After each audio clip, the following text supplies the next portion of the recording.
Well, it seemed like it didn't happen again. An Evo champion from this year just got eliminated early in EWC. Now, if you don't know what I'm talking about, Arslan Ash, who was a favorite to actually take the Esports World Cup, just got eliminated by Jeonding, who is my favorite Tekken player, but he just got eliminated. And this is reminiscent, or goes back to what happened with the EWC with Street Fighter 6 when Punk the God actually lost in the first round. So both of our Evo champions for Tekken and Street Fighter going up for one of the biggest prize pools of the year, first or second, depending on which game you're talking about.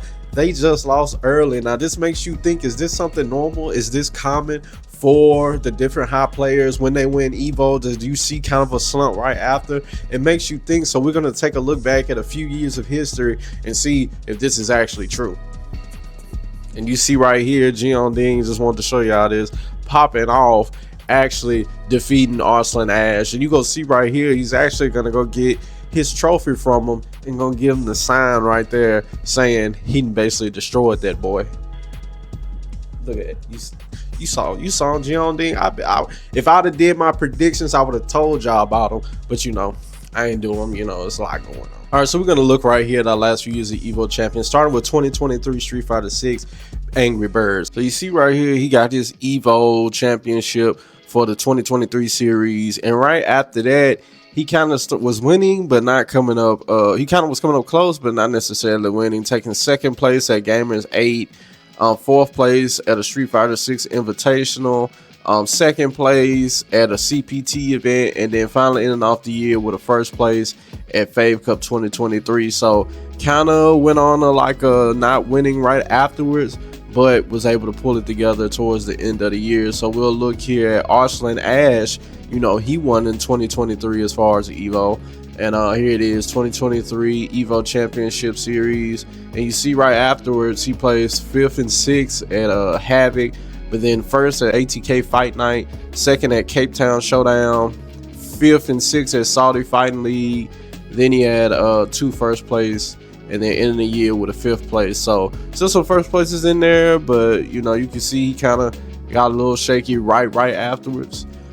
So then we go to 2022 with the Tekken 7 champion, and that was Knee. You see right here, he won in 2022 for Evo, and then right afterwards he got a first place, but then going a little bit on the skid of not able to finish it, but still placing high second, then 25th and 32nd second, and then basically went on a spree of first place finishes. So Knee actually did pretty well. Then we go to Kawano. You know, Kawano won in 2022, but Kawano didn't really, you know, he got this Evo championship and then he dipped. The only thing he did after that was a CPT World Warrior event where he placed 49th through 64th.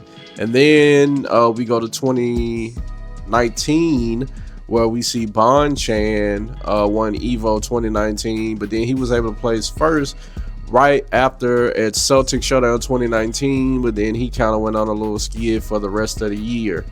Then Arslan Ash, we know that he won in 2019, basically right here for Tekken 7.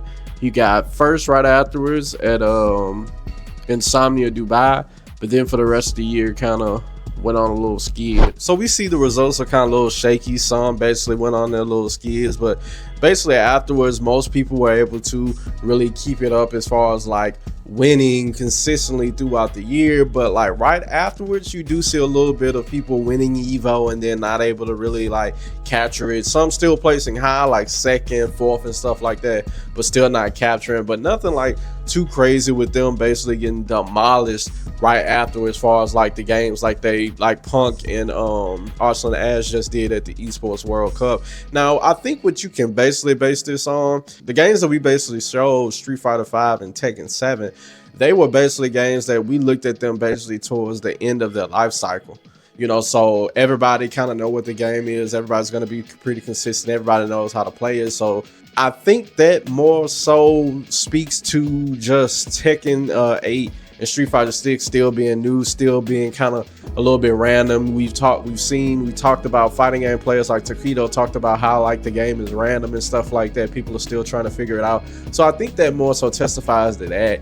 than just most times like there's like this when you win like the highest of the highs, the next thing you know people just fall off. So I think that just testifies to the game being new, being random. We kind of saw that like once again with Angry Bird winning the first Street Fighter 6 title for Evo. So yeah, I think that's what it is. So it's really unfortunate. You know, we were rooting for, you know, Punk and Arslan Ash and stuff like that, expecting them to go further.